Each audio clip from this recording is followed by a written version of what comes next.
Your hunger hormone is burning your visceral fat right now, not in spite of making you hungry, because of it. That's not a headline trick, that's the biology, and most people fasting to lose weight have no idea this mechanism exists. You've probably been told ghrelin is the enemy, the chemical that breaks your willpower, the signal that sends you to the kitchen at midnight when you're trying to fast. And yes, when ghrelin peaks, you feel it, that gnawing, hollow sensation behind your ribs, urgent, distracting, uncomfortable. But here's what most people miss.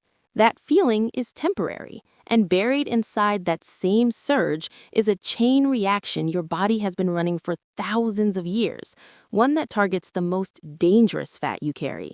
Not the soft fat under your skin, the visceral fat, the kind wrapped around your liver, your intestines, your heart, the kind that drives inflammation, worsens insulin resistance, quietly raises your risk of metabolic disease year after year. And here's the frustrating part about visceral fat specifically. It doesn't respond the way surface fat does. You can lose weight on the scale, drop a size, feel lighter, and still carry the same amount of visceral fat you started with. That's because visceral fat is metabolically stubborn in a particular way. It resists the modest caloric deficits that shift surface fat. It responds to hormonal signals. And the hormonal signal it responds to best is exactly what we're talking about today. If you're over 40 and belly fat has stopped responding to what worked before, this matters for you. If you've tried fasting, hated the hunger, and quit, this will change how you see those first uncomfortable hours. Here's what this video covers. First, what ghrelin is actually doing beyond making you hungry. Second, the specific hormonal chain it activates and exactly how that chain unlocks visceral fat cells. Third, why the 24 to 48 hour window is where the research points for this mechanism and what happens to your hunger inside that window. No supplements, no shortcuts, just the mechanism explained clearly, backed by research. Stay with me. Once you understand how this works, fasting hunger stops feeling like failure. It starts feeling like something else entirely. Here's what most people have wrong about ghrelin. Your stomach produces it when it's empty. Ghrelin rises, you eat, ghrelin falls. That's accurate. That's also where almost every explanation stops. But ghrelin is not just a hunger alarm, it's a signaling molecule. It has receptors in your hypothalamus, your pituitary gland, your fat tissue, and your cardiovascular system. It doesn't just tell you to eat, it tells your whole body to shift strategy. And here's where it gets interesting. Ghrelin peaks in the early part of a fast, usually somewhere in that first 12 to 24 hours. Then it adapts downward. Research published in the European Journal of Endocrinology showed that ghrelin patterns are partly meal entrained. Once your body recognizes that no food is coming, the hunger signal begins to recalibrate. In simple terms, your body was not designed to stay in a state of escalating panic about food. It was designed to manage. This explains something you may have experienced yourself. If you've ever pushed through a 24-hour fast, you know the hunger that felt unbearable at hour 16 becomes more manageable by hour 30. That's not willpower, that's ghrelin adapting. Think of it like a smoke alarm. First hour without food, the alarm blares. But if no fire comes, the sensor recalibrates. Your body shifts from alerting to acting, and the action is where the fat burning lives. There's something else worth understanding here. Ghrelin doesn't just create a sensation of hunger in your stomach, it crosses into your brain and acts on the hypothalamus, the region that regulates your energy balance. When ghrelin binds to receptors there, it temporarily lowers the threshold for what your brain considers enough. This is partly why caloric restriction feels so hard in the early stages. Your brain's hunger set point shifts. But during extended fasting, as ghrelin adapts downward, that set point shifts back. The brain recalibrates alongside the hormone. Here's the important part. When ghrelin is elevated during that early fasting window, it travels to your pituitary gland and triggers what researchers call a growth hormone pulse. Growth hormone doesn't flow continuously, it fires in short bursts, and ghrelin is one of the most powerful natural triggers for those bursts. Growth hormone activates an enzyme inside your fat cells called hormone-sensitive lipase, HSL. That enzyme breaks apart stored triglycerides and releases fatty acids into your bloodstream to be burned as fuel. In simple terms, ghrelin triggers growth hormone. Growth hormone activates the enzyme that unlocks your fat cells, and visceral fat, because of where it sits and the density of its hormone receptors, is especially sensitive to this signal. A study published in Physiological Reviews confirmed that ghrelin acts as an endogenous growth hormone secretagogue, meaning your own body produces it specifically to drive GH release. This is not a theory or a fringe observation. It's documented, replicated biology. Let's go one level deeper, because this is where it gets specific. Growth hormone has a complicated reputation. Most people associate it with athletes and performance enhancement, but your body produces it naturally, every day, in pulsatile bursts. And one of its primary jobs, one that rarely gets mentioned, is breaking down fat. The connection between fasting and growth hormone is well established. A study published in the Journal of Clinical Endocrinology and Metabolism by Hartman and colleagues examined what happens to growth hormone secretion during a 2-day fast. Both the frequency and amplitude of GH pulses increased significantly. The fasting state is one of the most potent natural stimuli for growth hormone release that exists. Here's what most people miss about why this targets visceral fat specifically. Visceral adipose tissue, the fat around your organs, has a higher density of beta-adrenergic receptors than the fat sitting just under your skin. It's also more directly connected to the sympathetic nervous system. When growth hormone rises, visceral fat is disproportionately responsive to the signal. In simple terms, your organ fat has more antennae for this signal than your surface fat does. HSL, hormone-sensitive lipase, is the enzyme doing the actual work.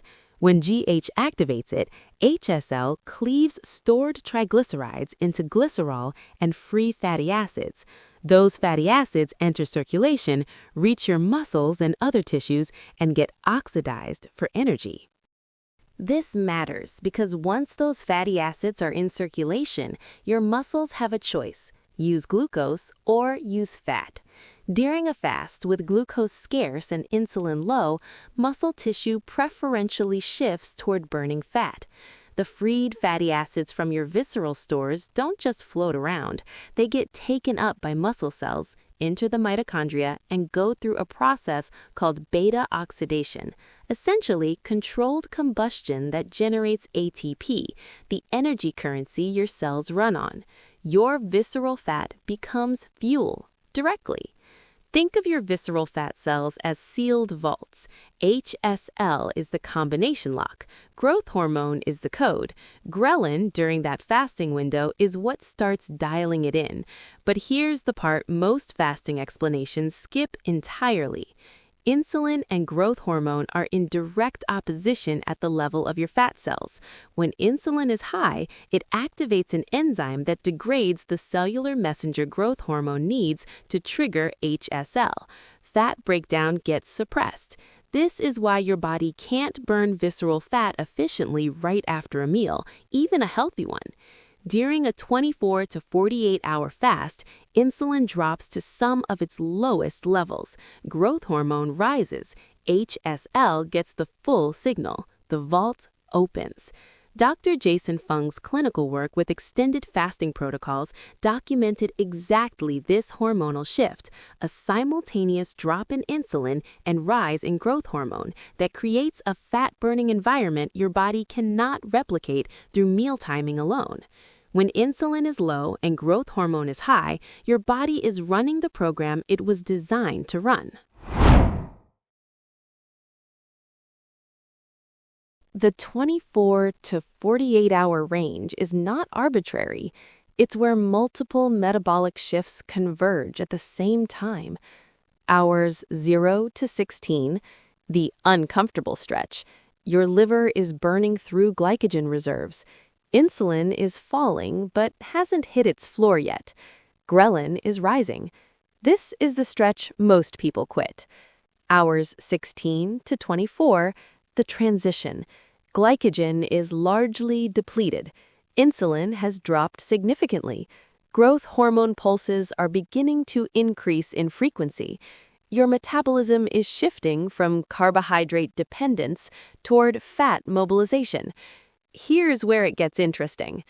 Hours 24 to 48, the window. Growth hormone is pulsing at its highest frequency. Ghrelin, paradoxically, is adapting downward. The hunger becomes more tolerable, not less. HSL activity in visceral fat is at its most active. Free fatty acids are rising in the bloodstream. Dr. Rhonda Patrick's research reviews on fasting and time-restricted eating highlight exactly this. Different metabolic benefits cluster at different durations, and the hormonal environment between 24 and 48 hours is distinct from anything a shorter fast can produce. After 72 hours, the picture shifts. Cortisol begins climbing more noticeably. Muscle protein contributes more to gluconeogenesis. The trade-offs start to outweigh the benefits for most people. The 24 to 48-hour window is the sweet spot. The body has fully shifted, but hasn't yet started compensating in ways that reduce the net benefit. Does this mean you have to do extended fasts to get any benefit at all? No. Daily time-restricted eating within an 8 to 10-hour window produces real improvements in insulin sensitivity and metabolic flexibility over time. But if your specific goal is driving visceral fat breakdown through the Ghrelin GH-HSL pathway, the research suggests periodic 24 to 48-hour fasts offer something shorter protocols can't fully replicate. One important note: if you have diabetes, take blood sugar medications, or have any history of disordered eating, extended fasting requires direct medical supervision. The mechanism is real. The application has to fit your individual health picture. If you're new to fasting beyond 16 hours, a few practical things to know. The first 24-hour fast is almost always the hardest. Your hunger cues are still fully meal-entrained. Your body expects food at the times it usually gets it, and ghrelin will spike accordingly. Coffee or tea without anything added can help blunt those peaks without breaking the hormonal state. Electrolytes, sodium, potassium, magnesium, matter more than most people expect. Light walking is fine. Intense exercise during a 24-hour fast is not. The goal is to give the hormonal mechanism room to work, not to stack stresses on top of it. Your response to this protocol depends on your metabolic baseline, your hormonal status, your age, and your body composition. The biology doesn't guarantee the same result for everyone, but it does explain why the first 24 hours are hard and why pushing through them may be doing something specific that nothing else replicates. Here's what I want you to take away from this. The hunger you feel during a fast is not your body failing. It's not a sign that something is going wrong. It's ghrelin doing exactly what it was designed to do, signaling your pituitary gland, triggering growth hormone pulses, activating the enzyme that breaks open your visceral fat stores. The most uncomfortable stretch of a fast is often the moment the most productive hormonal activity is beginning. That gnawing sensation at hour 16, your body is dialing in the combination lock on visceral fat you've been trying to lose for years. Your body is not working against you. It's running a program that has existed far longer than any diet trend, one that your modern eating schedule almost never gives it the chance to run. Understanding the mechanism won't make the hunger disappear, but it changes what the hunger means. And that shift in meaning is often the difference between quitting at hour 18 and making it to hour 24. Let me know in the comments, what's the longest fast you've pushed through? And did the hunger actually shift after that first day? Type yes if you're going to try a 24-hour fast this week. Share this with someone who's tried fasting, hated the hunger, and given up. They need to understand the mechanism before they walk away from it. Subscribe for more of this evidence-based metabolic science explained without hype.